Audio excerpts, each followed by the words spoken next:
Good afternoon and a very warm welcome to the next in the series of Royal College of Pathologists webinar programme.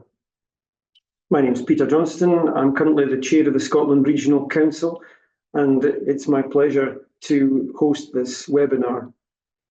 The purpose of the webinar is to introduce new guidelines on the histological reporting of carcinomas of the oral cavity. We've got an expert panel today: Professor Keith Hunter, Dr. Phillip de Forno, Dr. Gillian Hall, and they will be introducing the guidelines and leading a discussion, helping to clarify any issues that you have. We would encourage you to give us any questions that you might have, and please submit those on the Q&A button on the Zoom page in front of you. What we'll try and do is pull them together and ask the questions after the presentation. So in the meantime, the presentation will last approximately 15 minutes, and after that we'll have time for questions, and we'll be finishing promptly at 13:45 hours.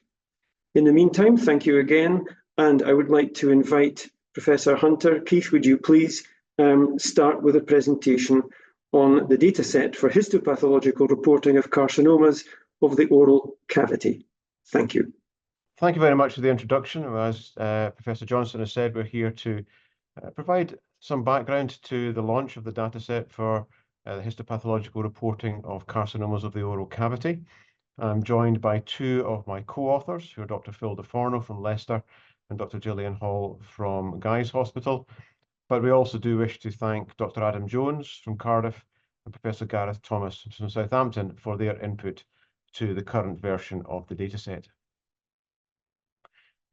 The dataset itself, I think, probably needs no introduction. It is of it's almost ancient now. We are well over 10 years since the last version.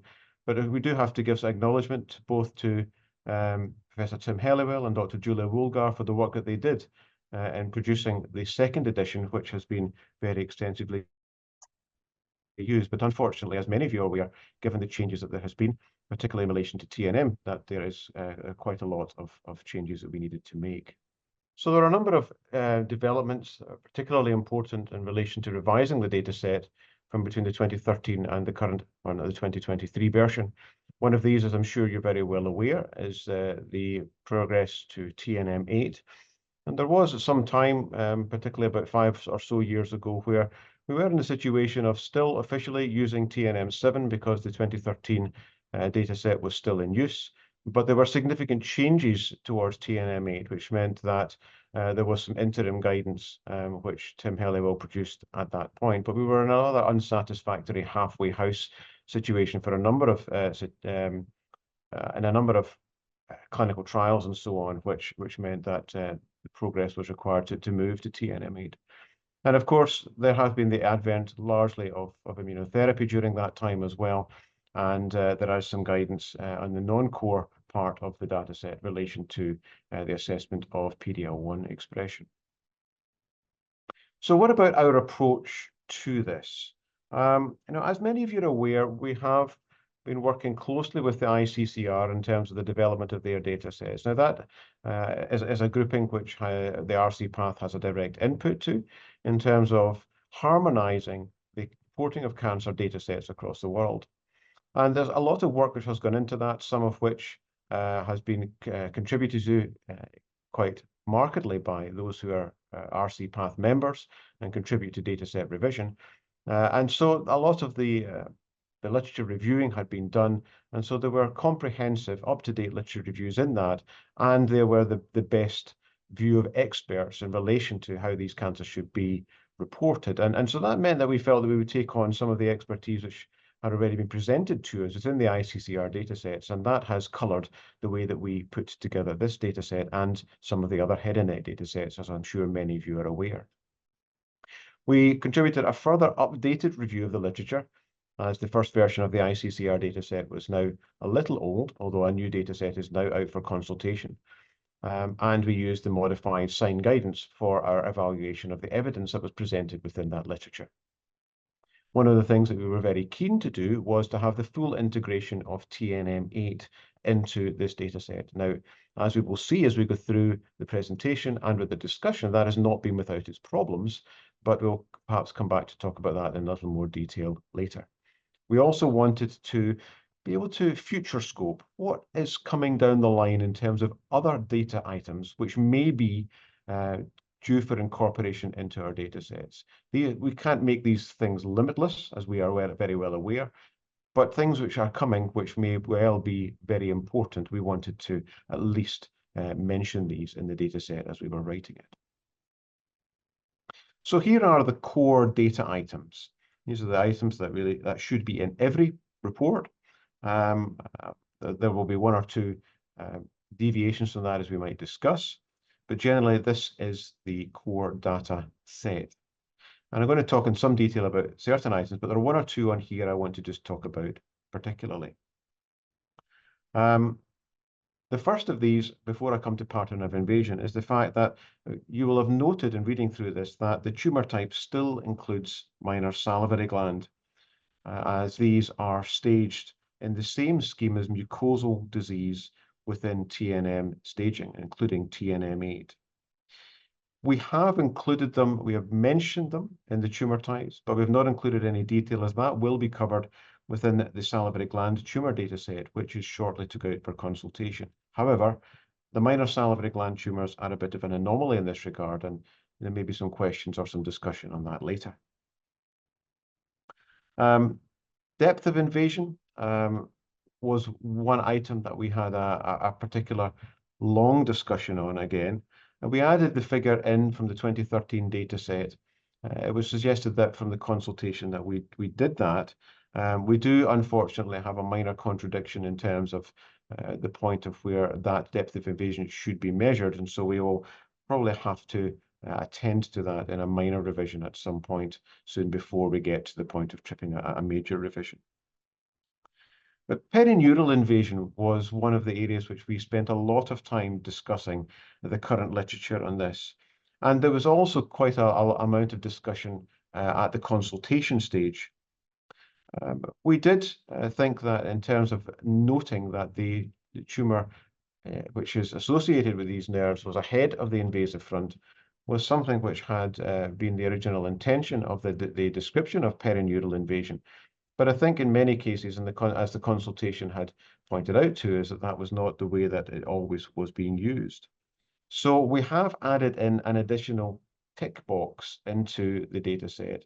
So it can actually be marked whether the perineural invasion is ahead of the invasive front or not. Retaining it as present or absent to be assessed in the same way as it was in the practice of many in the 2013 dataset means that it will allow for comparison with older datasets. But I think this identification and having to state categorically it is ahead of the invasive front will add some new useful data. We did also discuss adding the detail of the size, the diameter of the largest nerve affected, but we felt that the evidence in this regard was as yet lacking.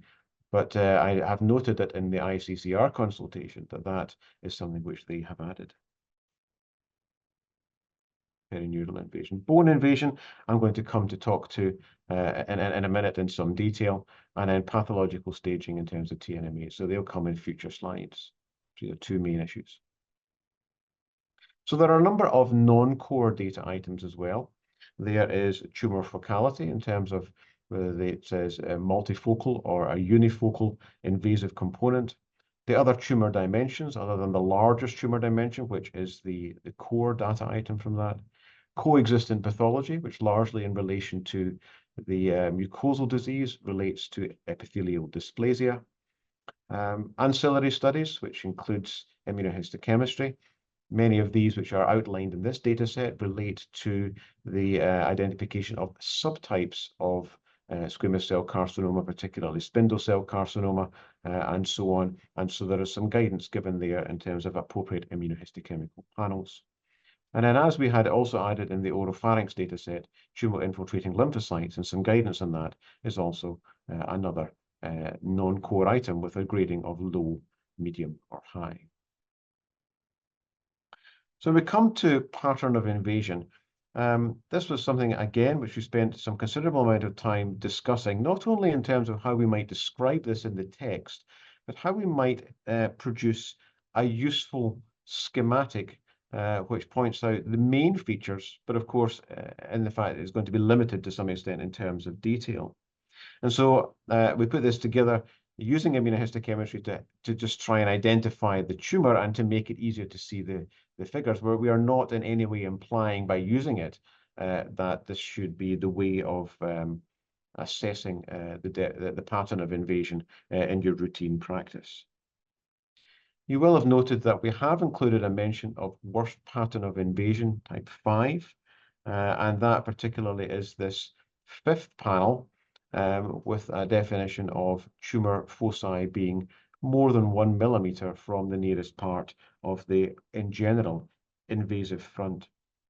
And this was something that we thought the literature was sufficiently robust enough in terms of the poor prognosis that was associated with that we would put that in as a separate category, which could be highlighted in the report. But overall, in general, the groups of cohesive and non-cohesive are retained.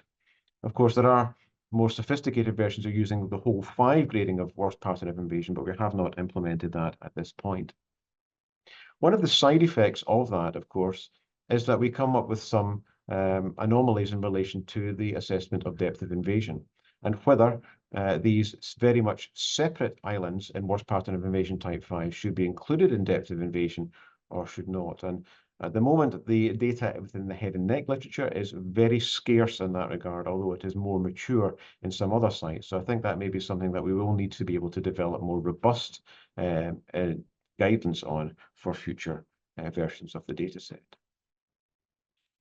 Bone invasion is still, perhaps in many ways, quite unsatisfactory. We did use the terminology from the ICCR dataset at this point with some additional clarification, but it was still a point where we gained the most feedback in relation to the consultation, with requests largely related to more detailed guidance in terms of whether the pattern of invasion was erosive or infiltrative, and then what parameters you would use to define whether it was related only to the cortex of the jaw or whether it also involved the medullary spaces. We felt, after some discussion on this, that it probably would require something which is more sophisticated than we could put within the context of a data set. And there is also some work needed done to be able to define these features. So I think it's something, and we'll put that out perhaps as an appeal for anybody who's particularly interested in working in this area. It probably needs an atlas. It may need a specialist group to sit and have a look at these features to get an overall view of how we should define these features, because in our data set, they are a little more robustly defined than in the ICCR data set.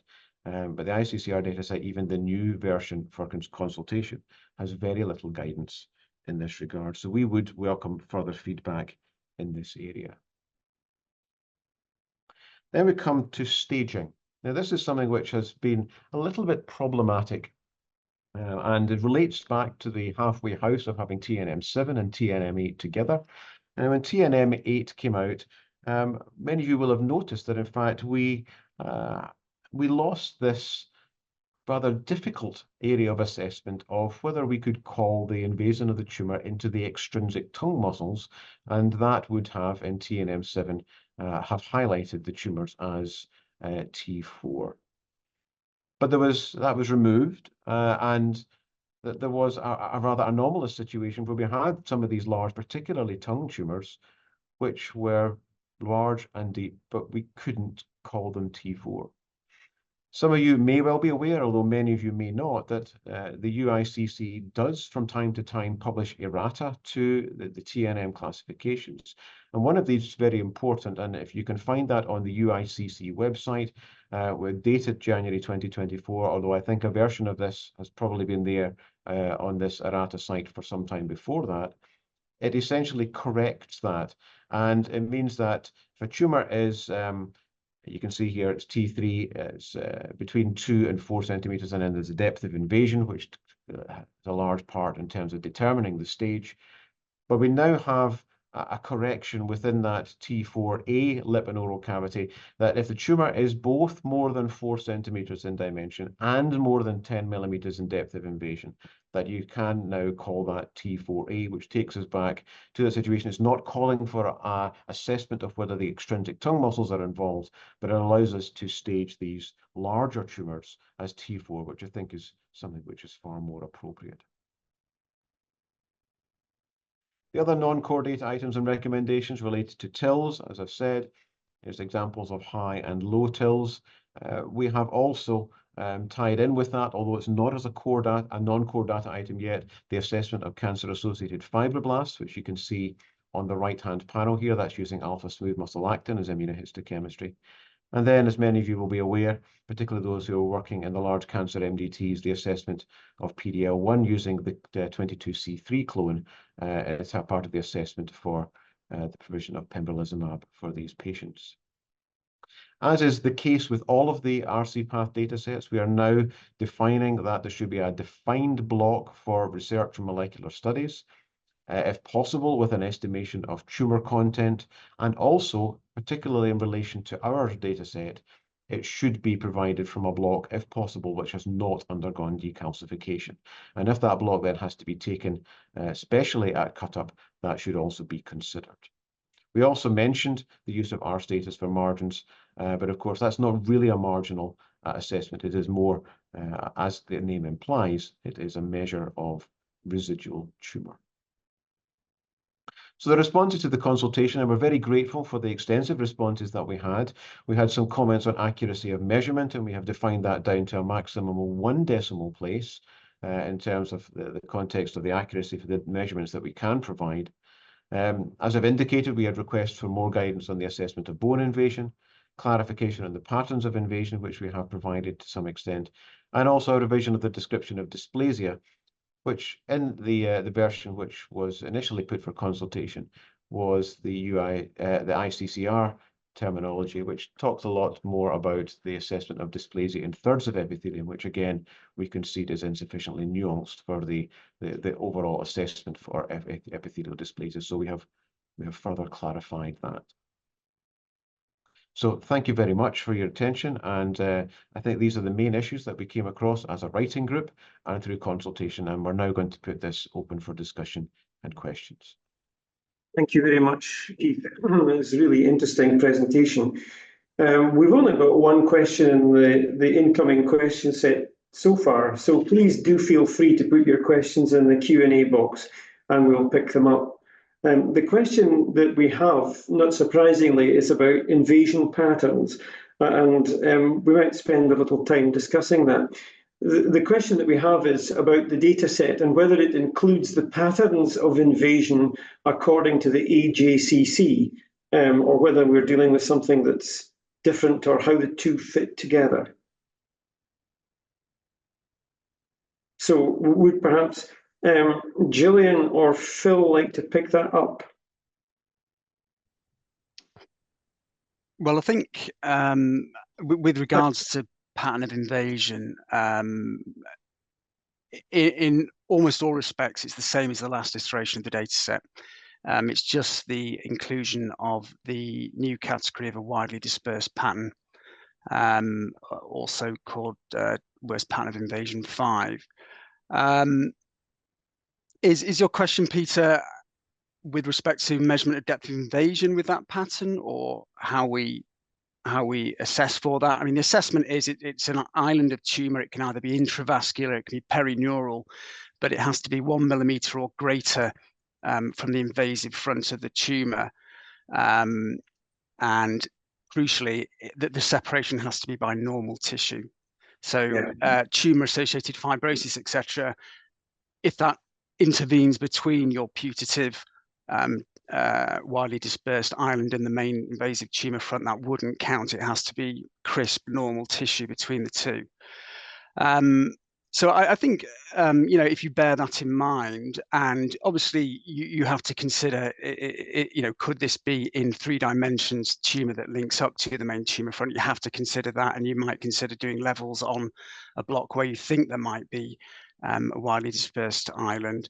But otherwise, I think that's a fairly straightforward assessment to make. But what, as Keith alluded to in his presentation, what is less clear is how we assess or how we incorporate that pattern into a measurement of depth of invasion. And the bottom line is there's not a lot of evidence. There's no guidance from UICC or AJCC on that. But practically, I think you're very unlikely in your routine practice to encounter a scenario where you've got a widely dispersed nodule that is A, the deepest part of your tumour, and B, would take you across the staging threshold. So I don't know if anyone else on the panel has any thoughts on that. Yeah, I mean, just to say, I think when it's like dysplasia grading, when you introduce a 5-point scoring system, you're going to get some subjectivity and some, inter-observer variability in how you do this. I think this version of the data set has taken things forward from cohesive and non-cohesive, in that I think most people's experience is that very few tumours are cohesive, most are non-cohesive, and it's usually those very well differentiated ones that very rarely you can tick that cohesive box. So I think by introducing what is that WPOI5 and really picking out that one as something particularly bad, to have that dispersed category added to cohesive and non-cohesive, but not going the full way to a 5-point system, which, again, that will be for gathering of more literature, more evidence as to whether those 5 tiers are, whether there's any separation within those. But I think for now, we really focus on that WPOI5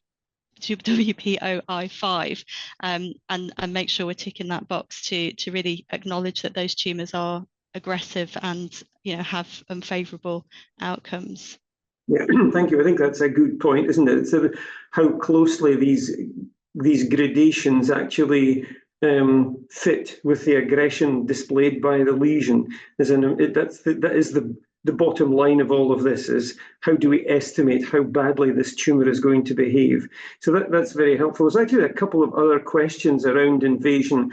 One which Keith did mention, which was about the invasion into muscle, and the implication, which I picked up as an implication and someone else has asked about, is that direct invasion into muscle is not necessarily a staging parameter. And I wonder if you could just clarify that statement, please, because it does, in a way, the invasion of another structure somehow biologically might seem more relevant to the tumour's behaviour than the actual size of the lesion if it is less penetrating or infiltrative, I guess. So I'm just curious about that one. Yeah, I think that's an interesting one. And I think the main problem with the whole thing, we're particularly talking about tongue tumours in this, and tongue tumours invade into muscle, but it's that there was the difficult part. I don't think, I'm interested to hear what Jill and Phil have to say about this. You'd sit at the MDT and there would be this rather strained discussion about whether, from our point of view, the tumour was in the extrinsic muscles. And the thing is that we couldn't actually work out, in many cases, whether we had actually got to depth to be in. What was it actually in an extrinsic tongue muscle? Had it got there? How do you define that? And so I think that was useful in terms of in TNME having that type of assessment removed from it. But nonetheless, your point is well made that the depth of invasions and tongue tumours do tend to invade very deeply. So we were in a situation where we had that anomaly that we could not, even in a very, very deep tongue tumour, we couldn't call it a T4 unless it had tripped over into one of the other categories. So I think that has been very useful in the errata to have that corrected, and that should now be related. So, but the point you make is that it's not invasion into muscle per se. It is the invasion into whatever underlying tissue is there and the extent of that, and that is very important. Yeah, thank you. Further questions arising about invasion relate to the floor of the mouth. And how do we define invasion into the floor of the mouth? There's a couple of questions about staging, which we'll come to in a minute. But just if we think about the invasion into the floor of the mouth in the first instance. Well, with regards to muscle, off the top of my head, and the other guys may correct me. I mean, invasion of muscle per se does not affect staging in the oral cavity at any site that I can think of anymore. Now, we're in TNM8, but as Keith said, we do have the very pragmatic update of that, whereby if a tumour is greater than 10 millimeters thick and greater than 4 millimeters in maximum, 4 centimeters in maximum dimension, it does get upstaged to PT4. With regards to staging in the floor of the mouth, you're essentially just relying on maximum tumor dimension, the depth of invasion, and whether there's invasion of bone or not. So with regards to specific structures, I don't think that need be a concern when you're trying to stage a tumor. Would you agree, guys? Yeah, agree. I mean, I think with the muscle, again, we're only really talking tongue, buccal mucosal tumours. Obviously, those arriving at gingival sites can go into muscle, but they would have to travel some distance. So we're already getting to a high stage anyway, probably on diameter. But in tongue, you probably don't need to get a depth of more than 3 or 4 millimeters before you hit that muscle plane. So, even T1 tumours can invade muscle. And still behave extremely well. Similarly, buccal mucosa, the skeletal muscles are a little deeper because you've got the intervening layer of fat. So again, I think muscle invasion would come out on depth. So when you get it into deeper tumours with the new TNM8, you've got that ability to upstage because of the depth rather than the structure. And yeah, just back to the floor of mouth. I guess in oral cavity, it's not as in other data sets in head and neck where you're sort of doing subsites. I don't think there's any connotations of invading an adjacent subsite would change the staging. It's really very much down to bone or skin invasion to make it a T4 and diameter and depth in T1, T3, and now for a very small set of T4s as well. Okay, thank you very much for that. There's a couple of interesting questions about communications, I think, with the surgical team and the MDT, which one is about asking the surgeon to mention if there is extrinsic muscle invasion or not. Some people used to do that, but I don't know whether we still do. I guess it's available as part of the pre-operative workup. And the other question is about getting hold of that information, and it's specifically around the treatment that has a neoadjuvant or previous treatment of the lesion. So the question in the one is, can we ask the surgeon as well? My answer to that would be yes, and it would be helpful. And perhaps we can discuss that at MDT so we know that the information's coming in. But the other part of that is around about the history and what's the rationale of including something that is not necessarily our data, if you like, in the core data set. So I don't know if you disagree with what I said in the first part of that question, which please do. But if the second part, why is it in the data set? I think with the muscle, extrinsic muscle, yeah, I mean, there is comment in the data set about asking, the surgeons to, when they annotate things, to mark out areas of interest and, critical margins, for example, areas maybe where frozen sections have been taken from that you might take into account when you're looking at those margins. And also they would have that opportunity there if they wanted to put a suture into an extrinsic muscle, or, something that you could then ink in an alternative color to then try and follow the direction of fibers in your slides to see if you'd hit that level. But experience, I think, for me, dictates that information is rarely shared. So yeah, it's an MDT correlation. It's a big tumor. It's deep. It's very much deep into the tongue muscles, and then you just have to have that debate as to whether that has hit the extrinsic tongue muscles or not. But I don't think we could ever prove it. Hence I think we've taken that out of it. And obviously it's not important in terms of staging. It might be important in terms of clearance margins, just a discussion about an individual tumor. And I will let someone else answer the next part of the question. That's all right. I think that's fine if everybody's happy with it. Well, I don't think I've ever encountered neoadjuvant treatment in an oral cavity cancer. or where that information has been volunteered by a surgeon. Obviously, if it's a recurrent tumour and there's been previous radiotherapy or something at the site, that's obviously worth knowing, and you'll bear that in mind when reviewing the sections. But yeah, it's in the data set as a core item. I think it's in all the data sets possibly. I think it is in all the data sets, and I think it's important for us to know. And I think there may well be another element to that, which is quite important in terms of surgeon education as well, in terms of hopefully getting that information up front. Maybe I'm a little too optimistic in that, but I think it's also useful to have that there. I think just in passing, the idea of if there's information that we want as pathologists, my advice is pick up the phone and speak to the surgeon or the physician or whoever it is. I think it's one of the things that we learned in COVID is not to speak to people. And there's good evidence that phone calls are better than emails, and better than that still is speaking to folk face to face. So if you can, use every opportunity, I think, to talk to people about cases, and we will learn a lot more about what each other needs to know, which will improve the future, I think. And as I say, there is an evidence base behind that. So if in doubt, phone them up and ask them. It would be good advice. There's another couple of questions which I think are interesting. One is about staging, really.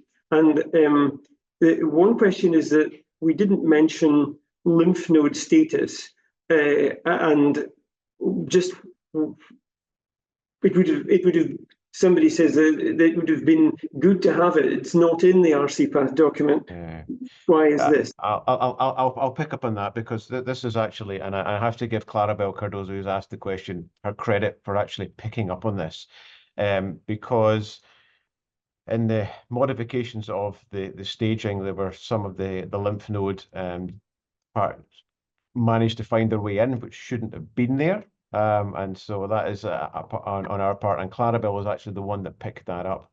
And that was something that we thought was significant enough actually to do an immediate revision to the data set, so that we are actually already on R1 of the data set, because the lymph node status was that should not have been there. And there is now a very clear separation between the reporting of the primary tumor sites and the neck dissections. The neck dissection has a project which has been led by Dr. Selvam Thavaraj, and that I think will be coming out. If it's not out for consultation, will be so shortly.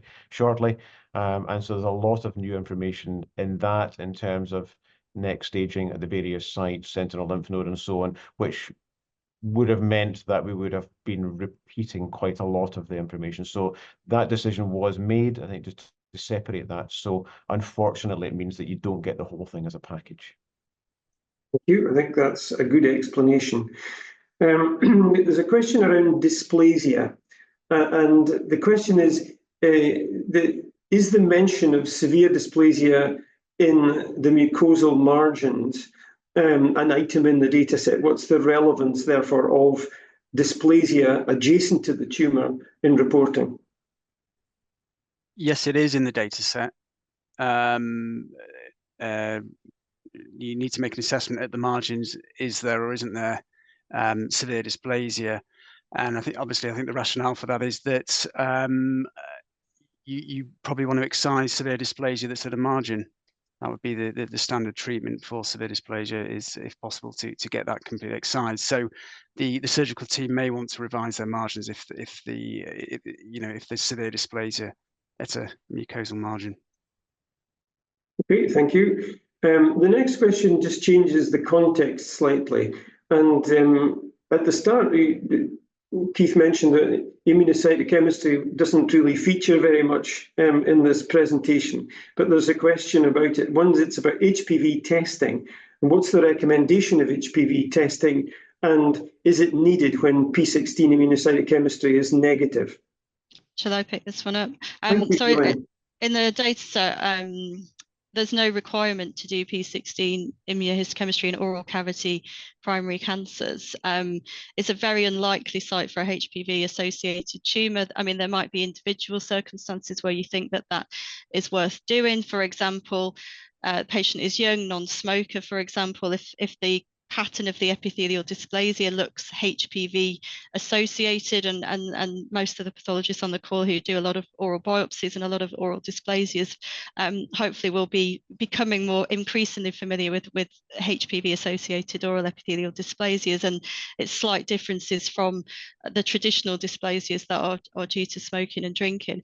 I guess the other scenario is if you've got something that's heading posteriorly in the tongue or in the retromolar trigone, and you might be considering, is this an oropharyngeal tumour that's creeping forwards? Based on imaging, MDT discussion, morphology, you might be considering a P16 test there, and then following that up with a more in-depth HPV analysis afterwards. I don't know if any of my colleagues want to comment, but I wouldn't routinely do a P16 immunostain on an oral cavity cancer that has very much keratinizing morphology, and especially where I might see some surface dysplasia as well of that conventional type. Yes, Jill, I would entirely agree with these comments. That would be my practice. I think there is always that grey area, which again you have alluded to in terms of biopsies at the pillars of fauces and so on, soft palate sometimes, that you wonder whether they may well have arisen from tonsil tissue. But I think a fairly pragmatic approach to that, which on the occasions when you do it, you really have to do it in the context of believing that they may well be oropharynx and deal with that in terms of the P16. And as we indicated in the oropharynx data set, that you also undertake an HPV specific test. And I think these are really quite important. And that's indicating now that after a little bit of resistance to that I think the American guidelines are going to fall in behind that in terms of the importance of using HPV specific tests in addition to P16, but not for the oral cavity. Just finishing this off, there's a note from Clarabel Cordozo who says that they only do P16 on oral cavity squamous cell carcinomas if they're requested to do so by the oncologist, and she agrees with the comments that have been made. We've a few minutes left, and we've gone through most of the questions. So while you're thinking of some more questions, during the presentation, Keith, you dangled a carrot about minor salivary glands and the fact that they are in the guidelines in the data set, but perhaps they might they might fit better somewhere else. Would you like to expand on that statement, please? Yeah, so some of you will have noticed in terms of the tumour type that the minor salivary gland tumours are in here, and they are mentioned in not a lot of detail, but they are outlined.